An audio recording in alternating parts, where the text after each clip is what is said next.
बिस्मिल्लाहिर्रहमानिर्रहीम। अस्सलाम वालेकुम student and welcome in college physics. Student, आज हम डिस्कस करेंगे particle in one dimension box या particle in one dimension infinite square with potential with step by step notes for exam. Before the discussion of topic, let's suppose this is a well which width is a and a particle confined in this well, and we need to find out the wave function of this particle which confined in the well, that is this one, and the energy of this particle which confined in the well is this one. याद रखिए, इस topic में हमने इस दो चीज़ों को मालूम करना है, wave function of particle confined in a well and the energy of particle in a well और box, and then probability density. हमने इसको मालूम करना है कि हमारे पास कोई भी पार्टिकल हो, एक क्वांटम पार्टिकल हो, इस ए वेल में जो है कन्फाइन है, तो इस पार्टिकल की मिलने की किस पॉइंट पर हमारे पास प्रोबेबिलिटी ज़्यादा होगी। रिमेंबर, ये जो एग्जांपल है इसका रियल एग्जांपल हमारे पास फिजिक्स में एग्जिस्ट नहीं करता, लेकिन ये एग्जांपल जो है आने वाले टॉपिक के लिए हमारी बेस बनता है। मिसाल के तौर पर हमारे पास हाइड्रोजन एटम है, अगर हम हाइड्रोजन एटम का वेव फंक्शन मालूम करते हैं और उसकी एनर्जी मालूम करते हैं तो ये टॉपिक जो है वहाँ पर हमारी हेल्प देगी। सिमिलरली हमारे पास कोई भी हार्मोनिक ऑसिलेटर है तो उसकी अगर एनर्जी वेव फंक्शन को हमने मालूम करना है तो ये टॉपिक जो है वहाँ पर हमें सपोर्ट करेगा। करेक्ट। और दूसरी बात ये कि ये टॉपिक ये शो करता है कि हमारे पास जितनी भी क्वांटम पार्टिकल है उसकी जो एनर्जी होती है वो हमारे पास क्वांटाइज होती है। तो आइए अपने टॉपिक की तरफ आते हैं।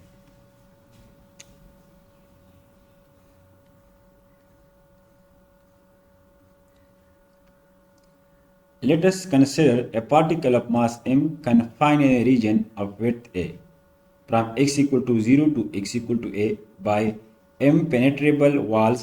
Such a system is called a one-dimensional box.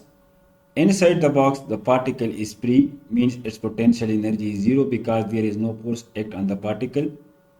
And the potential energy for this system mathematically defined as Vx equal to 0 when x less than a greater than 0 and Vx equal to infinity when x greater or equal to a या x less or equal to A. इसका क्या मतलब है, हमारे पास जो है एक वेल है या ये हमारे पास कोई भी एक बॉक्स है, इसकी विड्थ हमारे पास क्या है, ए है, या इसकी विड्थ हमारे पास क्या है, ए है। मीन्स दोनों प्रॉब्लम जो है सेम है। अब यहाँ पर एक पार्टिकल है, उस पार्टिकल की पोटेंशियल एनर्जी हमारे पास क्या है, ज़ीरो है, लेकिन वो पार्टिकल मूवमेंट करता है तो जाहिर बात है उसकी जो टोटल एनर्जी होगी वो हमारे पास होगी काइनेटिक एनर्जी। हमें मालूम है कि total energy is equal to kinetic energy plus potential, लेकिन पोटेंशियल एनर्जी ज़ीरो है इस रीजन में, तो इसकी काइनेटिक एनर्जी जो होगी वो टोटल एनर्जी होगी। अब ये वेल जो है इसकी पोटेंशियल कुछ इस तरह डिफाइन है कि इस रीजन में इसकी पोटेंशियल क्या है, ज़ीरो है व्हेन एक्स लेस देन ए। ये रीजन जो है ये वाला एक्स लेस देन ए है एंड ग्रेटर देन ज़ीरो है। और याद रखिए इस साइड पर इसकी जो पोटेंशियल एनर्जी हमारे पास इन्फिनिटी है। करेक्ट। और इस रीजन में भी इसकी पोटेंशियल एनर्जी इन्फिनिटी है, क्योंकि ये रीजन जो है ये कौन सा रीजन है, ये region is X greater than A है। सिमिलरली इस वेल की जो है ये साइड का जो एनर्जी है वो हमारे पास क्या है, पोटेंशियल एनर्जी वो हमारे पास है इन्फिनिटी, लेकिन इस रीजन में ये रीजन कौन सा रीजन है, एक्स लेस देन ज़ीरो है। यहाँ पर भी इसकी पोटेंशियल एनर्जी हमारे पास क्या है, इन्फिनिटी है।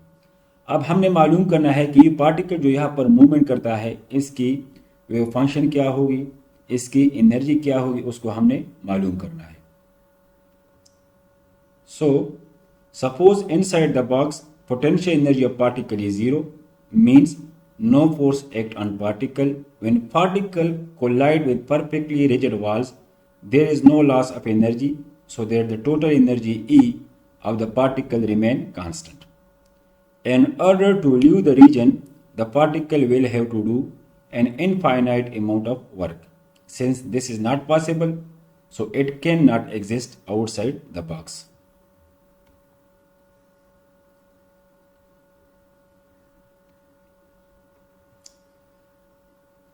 Let's assume the wave function of particle is 0 when x equal to 0 and x equal to a।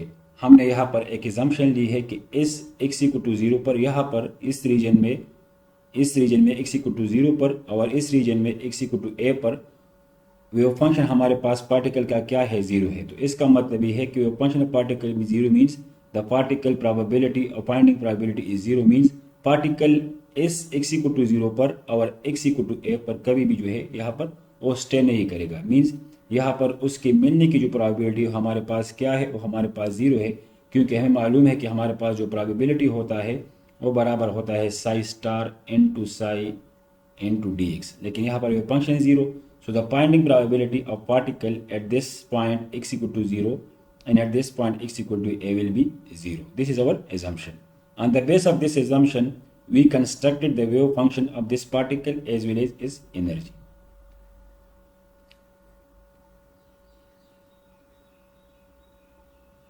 Now, the wave equation for particle. The time independent Schrodinger wave equation for a particle in a box, this is a time independent Schrodinger equation, and we know that inside the box the potential energy of the particle V equal to 0, so this equation convert to this form, correct? Yeah, for the case of simplicity, let assume this term is equal to k square, correct? So this equation become d square psi by dx square plus k square psi equal to 0. Now to find the solution, let d square by dx square equal to m square. So this d square by dx square replaced by m square, so this equation become m square plus k square into psi equal to 0, but psi not equal to 0, psi को हम 0 put नहीं कर सकते। अगर हम psi को 0 put करें तो इसका मतलब है कि हमारे पास पार्टिकल एग्जिस्ट नहीं करता, और हमें ऑलरेडी ज्यूम किया है कि पार्टिकल इनसाइड द बॉक्स या विल एग्जिस्ट करता है। So this term will be 0. Yeah, m equal to plus minus iota k. So the root of this is plus minus iota k, and the root are imaginary and different. So the solution of equation 1 will be what? So the solution of equation 1 will be equal to this one, and this can be written as in this form.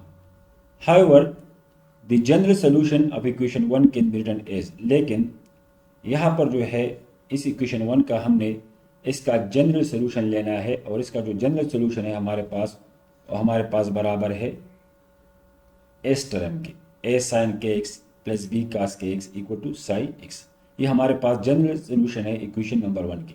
अगर ये हमारे पास general solution है equation 1 के, तो इसका मतलब ये है अगर हम यहाँ पर साई की जगह पुट करें ए sine k x plus b cos k x और उसका 2 टाइम डेरिवेटिव ले लें, और यहाँ पर पुट करें ए sine k x plus b cos k x, तो इससे 0 आना चाहिए। तो आइए चेक करते हैं कि हमारे पास हमने जो एज्यूम किया है कि हमारे पास जो पार्टिकल इन ए बॉक्स है उसकी जो डिफरेंशियल इक्वेशन है उसका सोल्यूशन ये है। अगर ये इसका सोल्यूशन है तो यहाँ पर इक्वेशन 1 को सेटिस्फाई करेगा। मीन्स अगर इसका हम 2 टाइम डेरिवेटिव ले लें तो ये बन जाएगा। सो फॉर 3 and 4, सो याद रखिए इस इक्वेशन में D square psi by D square की वैल्यू पुट करें, के स्क्वेयर एज इट इज और साई की वैल्यू पुट करें, so we obtain this one. So put equation 3 and 4 and 1, so we obtain 0 equal to 0. So it verify that equation 3 is general solution of differential equation 1 because its left side is 0 and right side is 0. So means the general solution of a particle in a box equal to this one. This is general wave function of a particle inside a box. अब हमें यहाँ पर a और b को मालूम करना है, तो हम अगर a और b को मालूम करें तो इसका जो रिजल्ट आएगा उस पार्टिकल का जो बॉक्स में कन्फाइन है उसका वेव फंक्शन होगा। Now to find the meaningful wave function of particle we need to find integration constant a and b. For this we take the help of boundary condition. हमने already use किया है कि हमारे पास x equal to 0 पर wave function क्या है, हमारे पास 0 है, और x इक्वल टू a पर हमारे पास वेव फंक्शन क्या है, वो 0 के बराबर है। So using this boundary condition that is psi x equal to a sin kx plus b cos kx।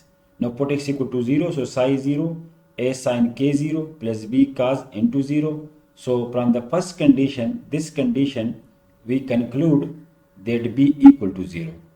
So equation number 3 becomes psi x equal to a sin kx. Now using the second boundary condition, that is at x equal to a, यहाँ पर हम x की जगह a put करें, यहाँ पर भी a put करें, so we obtain psi a equal to a sin k. But हमने ऑलरेडी एज्यूम किया है कि हमारे पास जो वेव फंक्शन है at x equal to a पर वो क्या है, जीरो है. उस x इक्वल टू a पर पार्टिकल एग्जिस्ट नहीं करता. So this equal to zero, so a sin k a. But remember a is not equal to zero. अगर हम a को भी जीरो पुट करें तो वेव फंक्शन अगेन जीरो को अप्रोच कर जाएगा और हमारे पास पार्टिकल एग्जिस्ट करता है, तो उसका मतलब ये कि वेव फंक्शन हमारे पास नॉन जीरो है. So it means 0 equal to a sin ka, but a not equal to 0, so this implies that then sin ka equal to 0.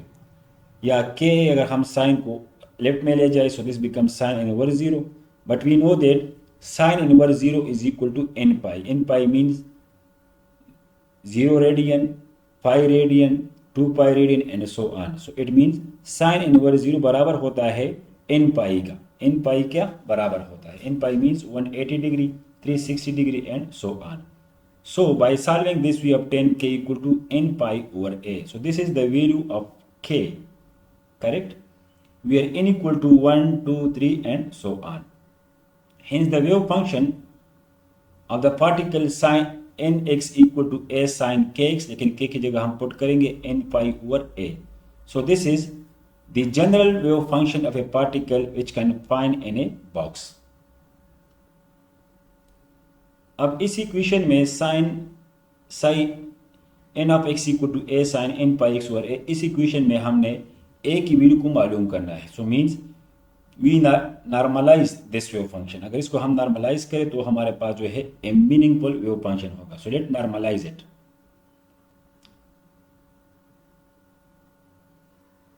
Normalization of wave function. To find a या normalizing constant, we need to use normalization condition, that is the limit of the box या will 0 to a psi n star psi n of x equal to 1.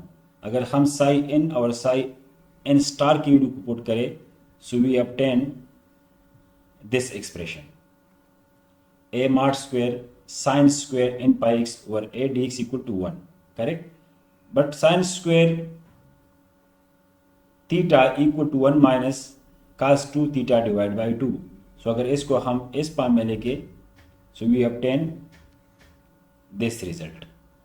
Now take integration of this expression and by simplify we obtain normalization constant a equal to 2 over a square root. So the normalized wave function, which is a meaningful wave function of a particle in a box, that will be psi n of x equal to square root 2 over a sin n pi x over a. This is our required wave function for a particle in the box. Now we need to find out the energy of particle in the box.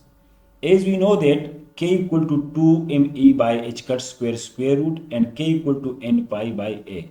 अगर हम इस दोनों को compare करें, correct, और simplify करें, so we obtain energy of the particle in the box equal to n square pi square h cut square divided by 2 ma square.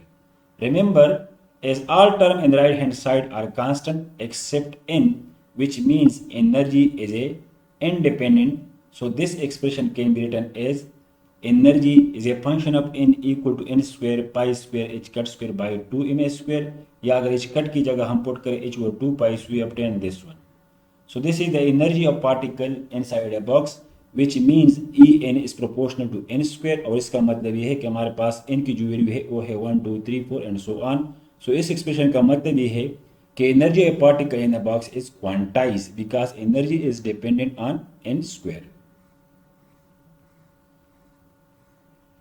Now some important conclusion about energy of particle in the box. The lowest energy of particle is n equal to 1. अगर हम n equal to 1 को ऊपर वाली equation में put करें, so we obtain this one. This is the ground state energy of a particle in a box. The other energy are what? अगर हम इस ऊपर वाले एक्सप्रेशन को देके यहाँ पर E भी कांस्टेंट है, E भी कांस्टेंट है, तो इसका मतलब ये है कि हमारे पास कांस्टेंट हो गई, तो इसका मतलब ये है energy is proportional to n square. So energy of n state equal to n square into E1. Now the spacing between the energy levels, energy level के दरमियान स्पेसिंग क्या होगा? मिसाल के तौर पर हमारे पास एक स्टेट है En, तो उसका ऊपर वाला जो स्टेट होगा वो होगा हमारे पास En+1. अब इस दोनों का जो डिफरेंस है उसको हम बोलते हैं energy spacing. So putting the values of En+1 that is n+1 square into E1 minus n square into E1, और इसको सिंप्लीफाई करें, so we obtain the spacing between two energy level is 2n+1 into E1. मिसाल के तौर पर हम इस graph को देखें, अगर हम यहाँ पर n की वैल्यू को पुट करें, मिसाल के तौर पर 1 पुट करें, सो वी ऑब्टेन इस एक्सप्रेशन में, sorry, this is known as spacing between two energy level. अगर हम इसकी जगह n की जगह 1 पुट करें, so this become 3E1, so this is our 3E1. अगर n की जगह हम 2 पुट करें, so this become 5E1, so 5E1. Sorry, इसको अगेन देखें, 2n+1 into E1 is known as energy spacing between two levels. मिसाल के तौर पर हम इसको देखें, मिसाल के तौर पर हमें मालूम है कि हमारे पास जो एनर्जी लेवल है, सॉरी एनर्जी है एनी स्टेट के, वो बराबर होता है En equal to n square into E1 के बराबर होता है. अगर n की जगह हम पुट करें 1, सो दिस बिकम E1. नाउ अगर n की जगह हम पुट करें 2, सो this become 4E1. Now the spacing between this two is what? 4E1 minus E1 is a 3E1. Correct? And this spacing can be calculated from this equation also. अगर n की जगह हम put करें 1, so this become 3E1. So the spacing between E1 and 4E1 is a 3E1. Similarly, अगर हम इस state को देखें n इक्वल टू 2, तो उसका स्पेसिंग क्या होगा? 2 इंटू 2 प्लस 1 5E1. इसका मतलब ये है कि ये स्टेट जो है अपने ऊपर वाले स्टेट से कितनी स्पेसिंग पर होगा? 5E1 पर. करेक्ट? ये हमारे पास है 4E1. इस इक्वेशन को देके अगर इस n इक्वल टू 2 इसकी हम एनर्जी मालूम करना चाहते हैं, तो हम ये वाले इक्वेशन यूज़ करेंगे. So we obtain 4E1. अगर इसकी एनर्जी मालूम करना चाहते हैं, तो हम ये वाले इक्वेशन पुट करेंगे, E3 इक्वल टू 9E1. अब इस दोनों के दरमियान स्पेसिंग हमारे पास कितना है? 9E1 minus 4E1 5E1. और इसको हम इस तरह मालूम कर सकते हैं, for n equal to 2 the spacing will be what? 2 into 2 plus 1 5E1. Similarly इसको देके n इक्वल टू 3, तो इसकी हमारे पास एनर्जी क्या होगी? According to this relation 9E1. Correct? और इसकी एनर्जी हमारे पास क्या होगी? n इक्वल टू 4, तो ये होगी हमारे पास E4 इक्वल टू 16E1. अब याद रखें ये 3 जो है इसका स्पेसिंग क्या होगा इससे? तो 16E1 माइनस 9E1 7E1. और इसको हम इस फार्मूले से मालूम कर सकते हैं, for n equal to 3 this become 2 3 6 plus 1 7E1. So it mean the spacing of n equal to 3 state will be what? 7E1. And the spacing of n equal to 4 state will be what? 9E1, and so on. So this formula is known as the spacing of energy level of n from n plus 1 state. And this shows the energy of particle in a box in any number of state n. Now point number 4. The different wave function have different energy means the energy of particle in a box are well or non-degenerate. हमें मालूम है कि हमारे पास जो particle होता है box में, इसका जनरल वेव फंक्शन ये होता है, और इसकी जो एनर्जी होती है वो हमारे पास ये होती है. Now for n equal to 1 state this wave function become this one, and for n equal to 1 state the energy this equation become this one. Similarly for n equal to 2 this expression become this one, and for n equal to 2 this expression become this one. So it means this wave function is different and this energy is different. This wave function is different and energy is different, means different wave function have different energy. So इसका मतलब ये है कि particle in a box जो होता है उसको जो एनर्जी होती है वो हमारे पास होती है non degenerate.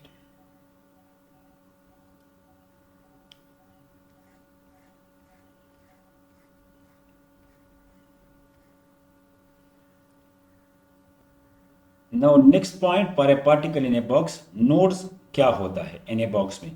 Those points in box where psi x equal to 0 are called nodes. As we know that the wave function for a particle in a box in n state is psi n of x equal to 2 over a square root sin n pi x over a।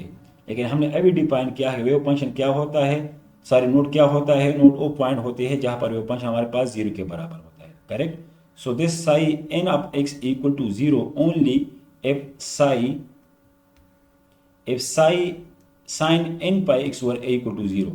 sin n pi x over a equal to 0 को हमने क्यों लिया, क्योंकि हमने कहा है कि node वो पॉइंट हो गए जहां पर वेव फंक्शन क्या होता है 0 होता है। सो sin n x की वैल्यू 0 अगर हम इसमें पुट करें so we obtain this expression. Now again अगर इस साइन को हम राइट में ले जाए so we obtain n pi x over a equal to sine n inverse 0 और साइन इनवर्स 0 बराबर होता है m पाई के। So n pi x over a equal to m pi या x equal to m a over n। So x equal to m a over n। So this is the general form of nodes in a box. ये form जो है ये हमें show करता है the node position in a box. So this is the general form of nodes in a box where m equal to what 0 1 2 3 4 and so on, where n is equal to 1 2 3 and so on. Now empty nodes, those points within the box for which psi x equal to plus minus 1 या maxima are called empty node. As we have psi n of x equal to 2 over a sin n pi x over a. For empty node, this term should be maximum. For empty node, this term should be maximum, and for node, this term should be 0. So, this psi n of x equal to plus minus 1, yeah, just 1. So, this expression become 1 will be obtained when this sin n pi x over a equal to maximum, and sin n pi x over a maximum value is plus minus 1. Again, sine को right में ले जाए और इसको simplify करे so we obtain n pi x over a sine inverse plus minus 1। सो याद रखिए साइन इनवर्स प्लस माइनस 1 जो होता है वो बराबर होता है हमारे पास pi by 2 3 pi by 2 5 pi by 2 7 pi by 2। तो इसको हम जनरल फॉर्म में इस तरह भी लिख सकते हैं n pi x over a equal to 2m plus 1 into pi by 2 या x equal to 2m plus 1 into a by 2n। This is the general form of empty node for a particle in a box. Now, to obtain a clear picture about node and empty node, again discuss some basic point and use the general formula of node and empty node. The general formula for node is x equal to ma divided by n. For state n equal to 1, m equal to 0 and 1. अगर n हमारे पास 1 है तो m के हम वो value लेंगे जिसके लास्ट में 1 हो, मीन्स m इक्वल टू 0 1। इसके दो वैल्यू हमारे पास पॉसिबल है। So nodes will be what at x equal to 0 and x equal to a। Means अगर हम m की जगह 0 पुट करें so we obtain x equal to 0। अगर m की जगह 1 पुट करें और n की जगह भी 1 पुट करें so we obtain a। So these two are the position of node for a particle in one dimensional box for n equal to 1 state. Similarly, the empty node corresponding to this node will be what? As the empty node general formula is x equal to 2m plus 1 into a by 2n. m की जगह हम put करें 0, so x equal to a by 2. So empty node will be at midpoint, means इस point पर हमारे पास empty node होगा wave function का और ये हमारे पास जो है नोड है। ये चूंकि हमारे पास साइन फंक्शन है और हमें मालूम है कि साइन का जो ग्राफ होता है वो इस फॉर्म में होता है, इस फॉर्म में होता है। So this one and this one show the width of the well, correct, and these two point are known as node and this point is known as empty node. So the wave function for a particle in a box in n equal to 1 state will be in this form where these two are the nodes and this point x equal to a by 2 is known as empty node. Again, for n equal to second state, m equal to 0, 1, 2, so nodes will be what? x equal to m over n, m की जगह 0 put करें, फिर 1 put करें, फिर 2 put करें और n की जगह हम पुट करेंगे 2. By simplify this we obtain this one. So these are the nodes of the wave function in second state, correct? Similarly, the empty node will be what? Empty node x equal to 2m plus 1 into a by 2, n की जगह हम put करेंगे 2 और m की जगह हम put करेंगे 0, 1. याद रखिए empty node की जो नंबर होती है और नोड से एक कम होते हैं. मीन्स अगर हमारे पास कोई भी वेव है उसमें 29 नोड्स है तो इसके एंटी नोड हमारे पास होगी 28. अगर हमारे पास कोई भी वेव है इसमें 2 नोड है तो उसके एंटी नोड होगी हमारे पास 1. सो द एंटी नोड पर n equal to second state will be a by 4 and 3a by 4. इसको देखिए हमारे पास सेकंड स्टेट है, this is nodes and this is also node and these two are known as anti node. या general equation empty nodes equal to nodes minus 1 and total number of node is psi n will be what? n plus 1. मिसाल के तौर पर हमारे पास n equal to एक सौ देखें, मिसाल के तौर पर ये हमारे पास n इक्वल टू 2 है तो इसमें कितने नोड होंगे? n प्लस 1, 3 नोड होंगे. अगर हमारे पास n इक्वल टू 3 है तो इसमें कितने नोड होंगे? 3 प्लस 1, 4 नोड होंगे and so on. So the wave function for the first three values of n and its node and empty node will be what? ये हमारे पास कोई भी पार्टिकल है इन द बॉक्स, इसकी जनरल वेव फंक्शन है. ये हमारे पास जो है इसकी नोड्स का इक्वेशन है, करेक्ट. अब याद रहे कि हमारे पास अगर इनकी जगह हम 1 पुट करें तो इसके नोड किन पॉइंट पर होंगे? x इक्वल टू 0 पर और x इक्वल टू a पर. सेकंड स्टेट के नोड हमारे पास होंगे 0 पर, a by 2 पर और a पर. a is known as width of the well या box. And for third state, the node will be x equal to 0, x equal to a by 3, x equal to 2a by 3, and x equal to a. Similarly, the empty node can be calculated by this formula. For n equal to 1 या psi 1 state, the empty node at a by 2. For second state n equal to 2, the empty node will be this one by using this formula. Similarly, for 3 state, the empty node will be this one and this can be calculated by using this formula. So, if we have three wave functions psi 1, psi 2, psi 3, then its corresponding wave function can be drawn as this one. This is node and node. The blue point show nodes, node, node and the yellow shows empty node. So this is the empty node at which wave function give maximum value. This is empty node and these two are known as node. This point is node, this point is node and this point is node. तो अभी तक हमने wave function, eigen value of energy, node और anti node को discuss किया. Next हमारे पास जो है वो है हमारे पास probability of finding particle in small element of width dx in the box या well. According to quantum mechanics the probability defined as p of x dx that the particle be found in a small distance dx at position x will be this one. हमारे पास कोई भी particle है वो किसी reason dx में exist करता है तो उसकी प्रोबेबिलिटी क्या होगी? px into d x, where px is known as psi n of star psi n into d x. इसको हम इस तरह भी लिख सकते हैं, this one. This is known as probability of finding a particle in the box in the length element dx. और by putting the value of psi n we obtain this expression. Now probability density पर one dimension what? अगर इसको हम dx से divide करें, इसको भी divide करें, so we obtain px equal to this one and this is known as probability density. And probability density is maximum पर एंटी नोड. प्रोबेबिलिटी डेंसिटी हमारे पास एंटी नोड पर मैक्सिमम होगा. x की जगह हम पुट करें a by 2, so we obtain px equal to maximum. अगर x की जगह हम पुट करें a by 4, so we obtain maximum. और इसको हमने ऑलरेडी डिस्कस किया है कि प्रोबेबिलिटी जो होता है फाइंडिंग द पार्टिकल प्रोबेबिलिटी वो इस एंटी नोड पर मैक्सिमम होता है. मींस अगर हमारे पास कोई भी एक क्वांटम पार्टिकल हो, अगर हमारे पास कोई भी एक क्वांटम पार्टिकल हो वो किसी बॉक्स में एग्जिस्ट करता हो तो याद रखिए पर n इक्वल टू 1 स्टेट इस पॉइंट पर और इस पॉइंट पर उसकी फाइंडिंग प्रोबेबिलिटी हमारे पास 0 होगी और इस मिड पॉइंट पर हमारे पास मैक्सिमम होगी. सिमिलरली हमारे पास कोई भी पार्टिकल हो इन ए बॉक्स और वो सेकंड स्टेट में हो तो इस पॉइंट पर और इस पॉइंट पर और इस पॉइंट पर उसकी प्रोबेबिलिटी 0 होगी, लेकिन अदर पॉइंट पर जो है वो पार्टिकल एग्जिस्ट करेगा. करेक्ट। अगर इसी ग्राफ का हम स्क्वायर ले ले, इस psi1 का हम स्क्वायर ले ले, इसका भी स्क्वायर ले ले, इसका स्क्वायर ले ले, तो वी ऑब्टेन प्रोबेबिलिटी डेंसिटी और उसका ग्राफ इस तरह जाएगी। अब इस ग्राफ में ये बात क्लियर हो जाता है कि these points, eight this point the finding probability of particle in the well is zero, correct. इस पॉइंट पर प्रोबेबिलिटी क्या होता है, हमारे पास ज़ीरो होता है, लेकिन in this point the probability of finding the particle is maximum. अब याद रखिए, अकॉर्डिंग टू क्लासिकल मैकेनिक्स हमारे पास कोई भी एक पार्टिकल हो और किसी भी एक बॉक्स में एग्जिस्ट हो, क्लासिकल पार्टिकल हो और किसी भी एक बॉक्स में प्रेजेंट हो, तो हर पॉइंट पर उसकी मिलने की प्रोबेबिलिटी हमारे पास एक जैसी होगी। मिसाल के तौर पर हमारे पास एक रूम है, एक डार्क रूम है, और उस डार्क रूम में हम एक बिल्ली जो है वो मौजूद है।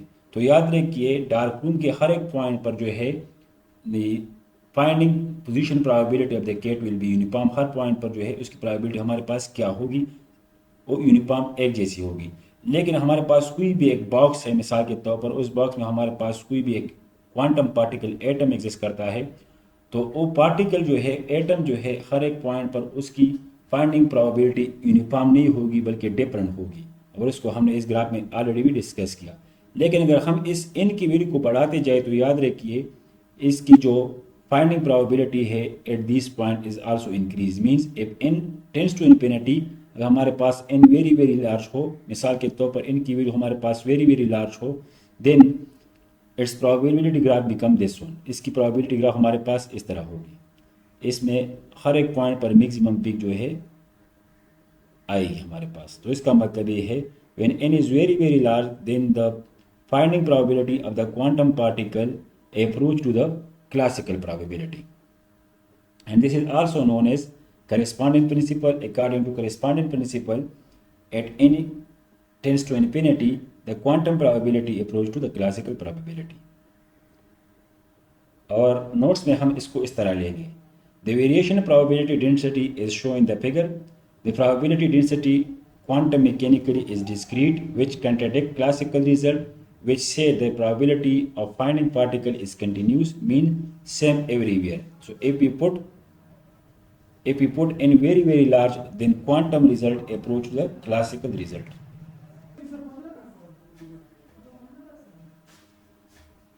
Classical result which confirm the corresponding principle. The next one is the orthogonality of wave function. As we know that for a particle in a box, the wave function is in this form, or if we express this in m indices, so psi m is equal to this one, where m and n are integer. Now using orthogonality condition, that is 0 to a psi m star psi n dx equal to 1 0. If m equal to n, this equal to 1. If m not equal to n, this is known as 0. This is known as if m equal to n and integration convert to 1, then this integration is said to be normalized. If m not equal to n and integration approach to 0, then these wave functions will be orthogonal to each other. Let's check that m not equal to n, so 0 to a 2 over a sine m pi x over a into 2 over a sine n pi x over a dx. Correct? So this expression can be written as, but using this trigonometric identity, this integration can be written as in this form. Now using upper limit and lower limit, या अगर हम इसको integrate करें, so we obtain this form. Remember m minus n equal to some constant because we assume m not equal to n, and similarly m plus n equal to some constant. So this expression become 1 over a over pi into m minus n sine c pi minus sine 0. Sine c pi means 0, sine 180 multiplied by some number is known as 0. So this term is 0, this term is 0, this term is 0. So the integration 0 to a या inner product of psi m star psi n dx equal to 0 when n not equal to m, and this is known as that these two wave function are orthogonal. So इसका मतलब ये है कि हमारे पास कोई भी particle in box हो तो उसका जो वेव फंक्शन होगा वो हमारे पास orthogonal होगा। नाउ चेक करते हैं क्या ये वेव फंक्शन नॉर्मलाइज है या नहीं है। सो psi m equal to this one and psi n equal to this one. If m equal to n and using normalization condition this one, putting the values and simplify, we obtain equal to 1। इसका मतलब ये है So it is clear that psi m star psi n dx equal to 1 0 if n equal to m and n not equal to m. It means that orthogonality condition for a particle in a box is satisfied. And the last point is eigenvalue of momentum of a particle in a box. As the eigenvalue of momentum as total energy of particle in the box equal to kinetic energy plus potential energy, but potential energy equal to 0. So total energy equal to kinetic energy, that is Pn square by 2m. Yeah, by simplify this we obtain Pn square equal to 2m into En. Yeah, Pn square equal to 2m. And putting the value of En and by simplify we obtain Pn equal to plus minus nh divided by 2a. The plus minus show that the particle in box move back and forth, and this n show that the particle linear momentum of a particle inside a box is also quantized. Thank you.